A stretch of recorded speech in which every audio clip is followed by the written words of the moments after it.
നമുക്ക് ഇതേപോലെ ഒരു ഉറുമ്പിനെ ഉണ്ടാക്കിയാലോ? അതിന് വേണ്ടത് 2 കളർ ചാർട്ട് അല്ലെങ്കിൽ A4.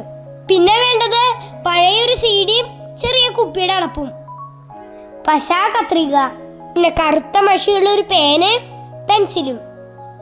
ഈ സീഡി വെച്ചൊരു സർക്കിൾ വരച്ച് അത് നമുക്ക് വെട്ടിയെടുക്കാം. സർക്കിൾ എടുത്ത് സെന്ററിൽ ഇങ്ങനെ മടക്കി മാറ്റി വയ്ക്കാം.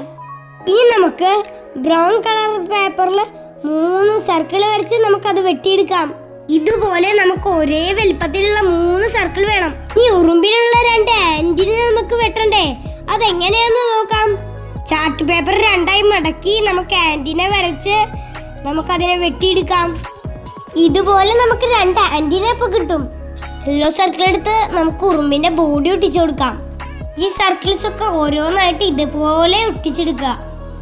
അതിനുശേഷം ഇതുപോലെ ഉറുമ്പിന്റെ ആന്റിനെയും നമുക്കിങ്ങനെ ഒട്ടിക്കാം. അതിനുശേഷം ഉറുമ്പിന്റെ 2 കുഞ്ഞി കണ്ണും വായയും ഒട്ടിക്കുക. ഉറുമ്പിന്റെ കണ്ണിന്റെ ഉള്ളില് 2 കറുത്ത കുത്തും കൂടി വരച്ചു ചേർക്കാം. ഉറുമ്പിന് 6 കാലല്ലേ ഉള്ളേ, നമുക്ക് ഈ സൈഡിൽ 3 കാല് വരയ്ക്കാം. അങ്ങനെ നമ്മുടെ ഉറുമ്പ് റെഡി. ഇത് ലഡ്ഡുവും ഇരിക്കുന്ന ഉറുമ്പിനെ പോലെ ഉണ്ട്. എല്ലാവരും ഇതേപോലെ ഉറുമ്പിനെ ഉണ്ടാക്കി നോക്കാട്ടോ. Tata, bye bye, take care.